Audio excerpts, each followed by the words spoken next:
Os municípios da área de cobertura da TV Todo Dia que possuem gestão própria de previdência para servidores municipais apresentam juntos um déficit atuarial de 1,45 bilhão de reais. É o que aponta o Índice de Efetividade da Gestão Previdenciária Municipal de 2024, elaborada pelo Tribunal de Contas do Estado de São Paulo.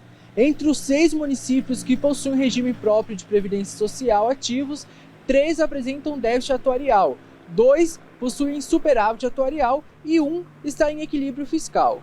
Americana e Hortolândia obtiveram a nota B no índice, considerado efetivo de acordo com o levantamento, enquanto Limeira, Piracicaba, Paulínia e Sumaré receberam a nota B+, considerado muito efetivo. E para entender melhor sobre o assunto e o que explica os municípios com déficit atuarial tão alto, conversamos com o advogado previdenciário Guilherme Ponce. As previdências municipais, regime próprio de previdência, aqueles que não são do regime geral, aqueles que não são vinculados ao INSS, que são vinculados às prefeituras, têm sim encarado um sistema de déficit, ou seja, prejuízo financeiro em que ano a ano acaba se agravando pela própria crise econômica que o Brasil enfrenta. O que nós podemos utilizar como parâmetro é copiar o modelo que é utilizado pelo próprio INSS.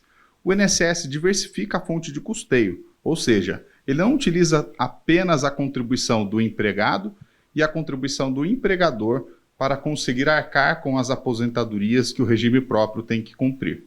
Ele, sim, utiliza das contribuições de PIS, CSL, contribuição sobre o lucro das empresas, contribuição sobre loterias. Então, existe uma diversificação da fonte de custeio.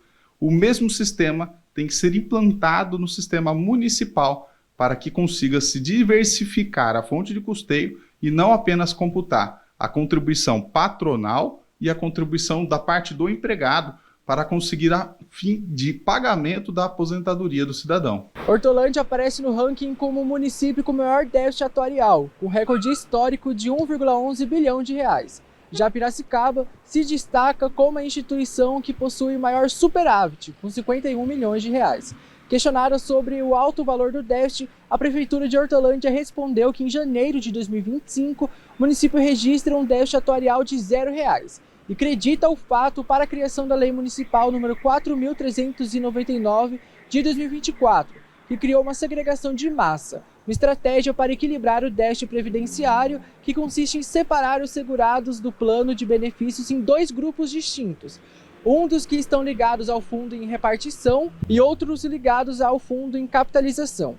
E para entender melhor quais são os desafios e trabalhos para manter o Instituto Previdenciário em superávit, conversamos com o atual presidente do IPASP, o instituto responsável em Piracicaba, Carlos Schiavon. Existem lá todos os itens que é exigido, né, para a gente poder conseguir seguindo aí com eficiência, né, pagando certinho, todo dia 15, dia 30, obter aí melhores condições de investimento no mercado financeiro, porque é disso que o Instituto sobrevive, né?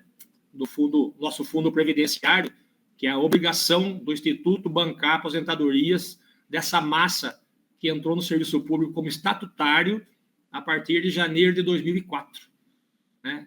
O outro fundo é um fundo deficitário, é um fundo em extinção, que é a massa que entrou na prefeitura ou dos entes federativos, né, do município, até dezembro de 2003, bancar os pagamentos. A função é essa, então, é o ponto principal, é ter bons investimentos, tá? Ter boas parcerias com os grandes bancos, seguros, bem alicerçados, para que não corra risco de você ter prejuízo financeiro com esse valor. Tá?